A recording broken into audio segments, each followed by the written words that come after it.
जय श्री राम, जय महाकाल। मैं हनुमान बाबा का छोटा सा बेटा आज आपके लिए फिर से एक नई वीडियो लेके आया हूँ। इस वीडियो के अंदर मैं आपको यह जानकारी दूंगा कि अगर आपके घर के अंदर किसी भी व्यक्ति पर बुरी आत्मा एवं बुरी शक्ति का प्रभाव है या वह बार बार उनको पेशी आती है या फिर वह किसी भी प्रकार से लड़ाई झगड़े करते हैं घर के अंदर और आपके घर का वातावरण सारा बिगड़ चुका है, आपको समझ में नहीं आता कि हम क्या करें क्या ना करें। आप अपने उस व्यक्ति को जगह जगह पे हॉस्पिटलों में ट्रीटमेंट करवा चुके हैं मगर उस व्यक्ति को आराम नहीं आ रहा। और जब त्यौहार आते हैं, कोई भी शुभ मुहूर्त आते हैं, उस समय उनके ऊपर ज़्यादा प्रभाव हो जाता है।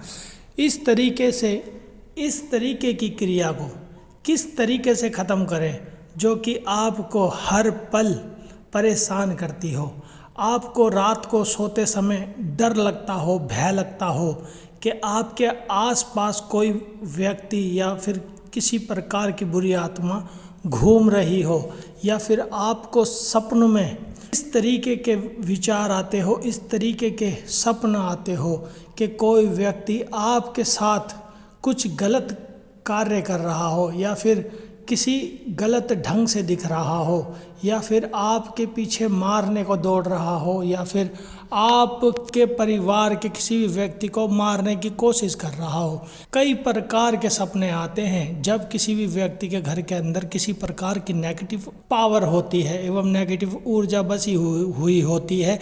किसी भी प्रकार के भूत इत्यादि आपके घर के अंदर छोड़ दिए गए होते हैं, किसी भी भगत के जरिए या फिर किसी भी आपके ऐसे शत्रु के जरिए जो शत्रु आपसे बहुत जलता हो, आपकी किसी भी तरक्की से जलता हो, आपके घर परिवार से जलता हो या फिर आपके काम धंधे काम रोजगार से जलता हो। आपको ऐसे समय में कुछ समझ नहीं आता कि हम क्या करें क्या ना करें। आप पूजा पाठ करते हैं मगर उस पूजा पाठ का सारा फल आपको नहीं मिल पाता। वह क्यों नहीं मिल पाता, वह उसका क्या कारण होता है?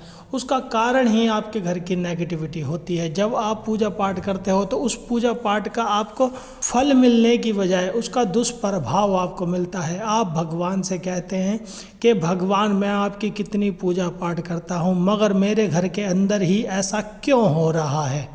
आप बहुत दुखी हो जाते हैं। कई दफ़ा आप किसी भगत के पास भी चले जाते हैं, कई दफ़ा वहाँ से कुछ आराम भी पड़ता है मगर उसके बावजूद फिर दोबारा घर पर आकर के 1-2 दिन के बाद फिर दोबारा वही स्थिति आ जाती है। और कई दफ़ा तो ऐसा भी होता है वह भूत एवं वह नेगेटिव ऊर्जा शरीर में आकर के खेल के यूँ बोलती है कि मैं इसको लेके जाऊंगा एवं लेके जाऊंगी। जब आप और ज़्यादा डर जाते हैं उस समय आपको कौन बचा सकता है, कौन छुड़ा सकता है उस पावर से, उस नेगेटिव ऊर्जा से? आपके घर का वातावरण किस तरीके से सही हो सकता है? कभी आपने यह सोचने की कोशिश करी? आप हो कि टेंशन में आपको डिप्रेशन में चले जाते हो, आपके घर परिवार के लोग भी डिप्रेशन में चले जाते हैं कि इस समस्या से किस तरीके से छुटकारा पाया जाए मगर आपको कोई सलूशन नहीं मिल पाता।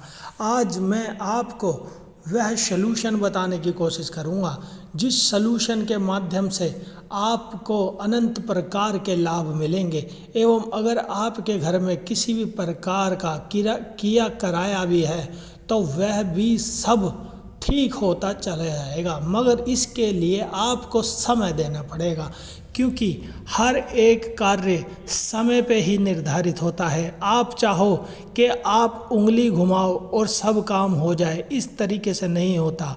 क्योंकि जब तक आप किसी को भी याद नहीं करोगे, यह इस तरीके से है जब आप डॉक्टर के पास जाते हो, लगातार डॉक्टर की नियमित रूप से दवाई का सेवन करते हो, जब ही आपको जाकर के आराम आता है। इसी तरीके से इस कार्य को करना है, नियमित रूप से करना है।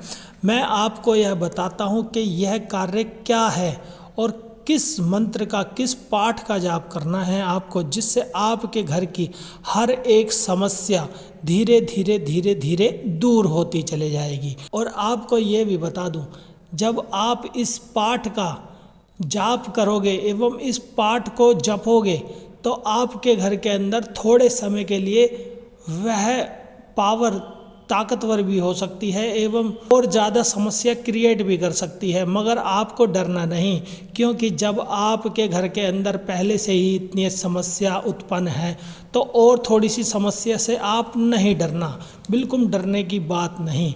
क्योंकि यह जो मैं आपको बताने जा रहा हूँ ये इतना ताकतवर मंत्र है एवं इतना ताकतवर पाठ है जिसके आप करने से ही आपको अनंत प्रकार के लाभ मिलते ही मिलते हैं। मगर उसकी विधि पूर्ण तरीके से मैं आपको बताऊंगा, किस तरीके से करना है, किस तरीके से जाप करना है, आपको कब कब करना है और किस तरीके से करना है। पहला, इस पाठ को करने पर आपको पूर्ण ब्रह्मचर्य का पालन करना होगा। पूर्ण ब्रह्मचर्य का पालन इस प्रकार होगा कि आप घर के अंदर आपके मीठ मदिरा का सेवन बिल्कुल भी नहीं होगा और आपके घर के अंदर किसी भी प्रकार का नशीली पदार्थों का सेवन भी बिल्कुल नहीं होगा, जैसे दारू, गुटखा, बीड़ी, सिगरेट इत्यादि प्रकार की कई चीज़ों का सेवन नहीं होगा। क्योंकि यह जो आपको मंत्र एवं पाठ बता रहा हूँ ये बिल्कुल सात्विक तरीके से करना है और यह हनुमान बाबा का मंत्र है एवं हनुमान बाबा का पाठ है। इस पाठ को आपने अनेकों बार सुना होगा और आपने जपा भी होगा, मगर आपने किस तरीके से जपा है यह नहीं पता और किस तरीके से जपना होता है ये भी नहीं पता आपको।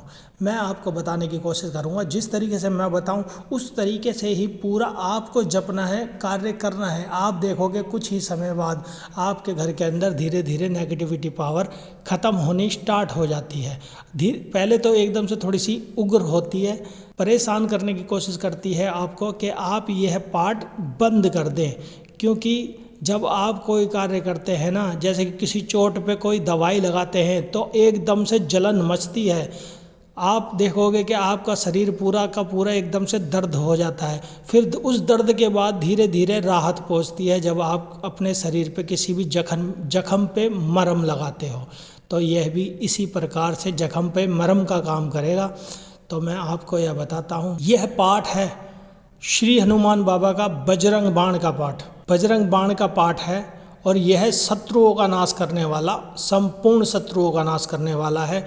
इस शत्रु के नाश में आपके जितने भी नेगेटिव पावर घर के अंदर रहती है वह भी आपकी शत्रु ही होती है, वह भी आपको दुख पहुंचाने का कार्य कर रही होती है। तो उसको भी समाप्ति करने के लिए बजरंग बाण का पाठ करना चाहिए। बजरंग बाण का पाठ किस तरीके से करना चाहिए मैं आपको बताता हूँ। आप जब बजरंग बाण का पाठ करोगे तो पूर्ण सात्विक भाव से करोगे एवं अपने घर के अंदर पूर्ण शुद्धता का पालन करोगे।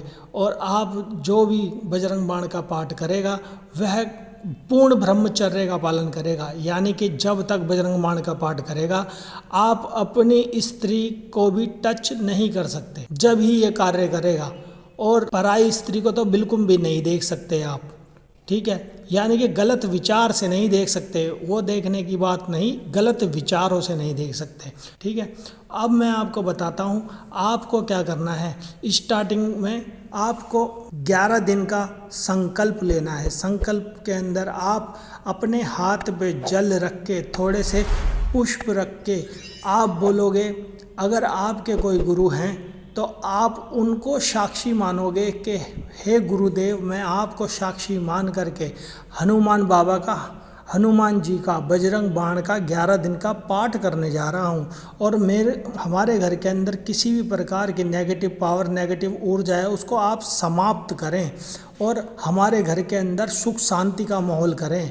आप देखोगे जब आप यह पाठ करोगे तो आपको अनंत लाभ मिलेगा। तो यह सब बोल के आप अपना गोत्र बोल के, अपने पिता का नाम, अपने दादा का नाम बोल करके वह, और आप किस कार्य के लिए कर रहे हैं ये सब बोल करके वह जल वहीं पर ज़मीन पे अर्पित कर देना है जो भी आपके गुरु हैं। और अगर आपके गुरु नहीं हैं तो सेम इसी तरीके से संकल्प शंकर भगवान का लेना है। शंकर भगवान को साक्षी मानना है कि शंकर भगवान, मैं आपको साक्षी मान करके यह कार्य करने जा रहा हूँ, हनुमान बाबा का बजरंग बाण का पाठ करने जा रहा हूँ और हमारे को पूर्ण तरीके से रक्षा करो, हनुमान बाबा हमारी रक्षा करें। तो आप देखो फिर उसके बाद आपको क्या करना है, आपको हनुमान बजरंग बाण का पाठ स्टार्ट करने से पहले आपको क्या करना है, श्री राम जय जय राम, श्री राम जय जय राम की एक माला पूर्ण करनी होती है। एक माला में 108 मन के होते हैं, वो 108 बार आपको श्री राम जय जय राम का उच्चारण करना पड़ता है, क्योंकि यह पाठ इतना शक्तिशाली है, इसकी ऊर्जा अनंत होती है, तो आप इसकी ऊर्जा इतनी जल्दी संभाल नहीं पाओगे। तो इसकी ऊर्जा के लिए आपको श्री राम का नाम आपको लेना पड़ता है। श्री राम का नाम लेने से आपको क्या होगा, उसकी ऊर्जा आप तक इतनी नहीं पहुंचेगी और श्री राम जी उन हनुमान बाबा की ऊर्जा को नियंत्रित कर देंगे। तो आपको हनुमान बाबा का जो बजरंग बाण का पाठ करोगे, उस बजरंग बाण के पाठ करने से पहले आप श्री राम जय राम का 108 बार उच्चारण करोगे और बजरंग बाण का पाठ खत्म करने के बाद भी श्री राम जय राम का उच्चारण करोगे। और आप श्री राम भगवान की माला करने से पहले आप गणेश भगवान का ध्यान अवश्य करें, क्योंकि कोई भी कार्य करने से पहले गणेश भगवान का ध्यान अवश्य करना पड़ता है। आप गणेश भगवान का 21 बार ओम गम गणपते नमः, ओम गम गणपते नमः ओम का जाप भी कर सकते हो। केवल 21 बार करके श्री राम जय राम की आपको माला करनी है। उसके बाद आपको 11 पाठ संकल्प जब लेते हो आप, तो 11 पाठ का आपको 11 दिन का संकल्प लेना है कि हे गुरुदेव, मैं 11 दिन के डेली 11 पाठ करूँगा और पर दिन 11 पाठ करते करते संख्या में मैं 11 दिन तक करूँगा और इस पाठ का हमारे घर के अंदर अनंत लाभ मिले। इस प्रकार से आप पर डे 11 पाठ करना स्टार्ट करोगे। 11 पाठ किस तरीके से करोगे, जब आप पाठ कर रहे हो तो एक आपको देसी घी हो तो देसी घी, सरसों का तेल हो तो सरसों का तेल या तिल का तेल, इन तीनों में से किसी भी चीज़ की जोत जलानी है। और यह जोत जब तक जलेगी जब तक आपके यह पाठ पूर्ण ना हो जाए। पर दिन 11 पाठ करने हैं। आपको मंगलवार से स्टार्ट करना है, शुक्ल पक्ष के मंगलवार से यह पाठ आपको स्टार्ट करना है। और आपको क्या करना है, यह पाठ स्टार्ट करना है और स्टार्ट करने के बाद आपको लास्ट में श्री राम जय राम की माला फेरनी है। उसके बाद आपको हनुमान बाबा से जो विनती करनी है वह विनती करके आप लास्ट में, और हाँ, अगरबत्ती या धूप बत्ती जब तक आप पूजा करोगे तब तक जलती रहेगी। और 1 लोटा पानी का भर के रखना है। वह लोटा लास्ट में, छोटा लोटा हो या छोटा गिलास हो, उस लोटे के अंदर लास्ट के अंदर जब आप उठोगे तो आप 11 बार हनुमान बाबा का नाम ले करके उस लोटे में फूंक मारोगे। यानी कि 1 लोटा हनुमान बाबा के लिए रखना है और 1 गिलास रखना है छोटा सा। वह गिलास लास्ट में उड़ते समय आप उस गिलास के अंदर 11 फूंक मारोगे और जो आपके घर के अंदर रोगी है, जो भी पीड़ित है किसी भी दुष्ट आत्मा से, उस व्यक्ति को पिलाओगे। यह कार्य करना है आपको। तब आपके घर के अंदर आप देखोगे 11 दिन के अंदर आपके घर के अंदर थोड़ी सी तो दिक्कत आएगी, मगर आपको डरना नहीं। धीरे धीरे उसके बाद स्वतः ही दिक्कत समाप्त होनी स्टार्ट हो जाएगी। जब 11 दिन पूरे हों तो उसके बाद फिर से आपको संकल्प ले करके फिर से 11 दिन का पाठ स्टार्ट कर देना है। जब तक आपके घर के अंदर समस्या ख़त्म नहीं होगी, आप यह देखोगे कि 11 दिन के अंदर ही लाभ मिलना स्टार्ट हो जाता है। ठीक है, यह कार्य कोई ज़्यादा छोटा बच्चा ना करे, यह कार्य 18 साल से उम्र का ही व्यक्ति करे, क्योंकि बच्चों को ज़्यादा समझ नहीं होती। 18 साल से ज़्यादा उम्र का ही व्यक्ति करे। तो आपको ये पाठ पूर्ण तरीके से मैंने बता दिया है। और जो भभूति बनेगी हनुमान बाबा की, जो आप धूप बत्ती अगरबत्ती जलाएंगे, उसकी जो भभूत होगी, उस भभूत को थोड़ा सा आपको उस व्यक्ति को चटा देना है जिस व्यक्ति को परेशानी है। तो आज के लिए इतना ही। कोई अगर क्वेश्चन हो आपका तो आप हमारे टेलीग्राम से जुड़ करके हम मुझसे पर्सनली पूछ सकते हो। तो आज के लिए इतना ही। जय श्री राम, जय महाकाल। और हमारे चैनल को सब्सक्राइब करें, लाइक करें, शेयर करें। तो आप सबका दिन मंगलमय हो।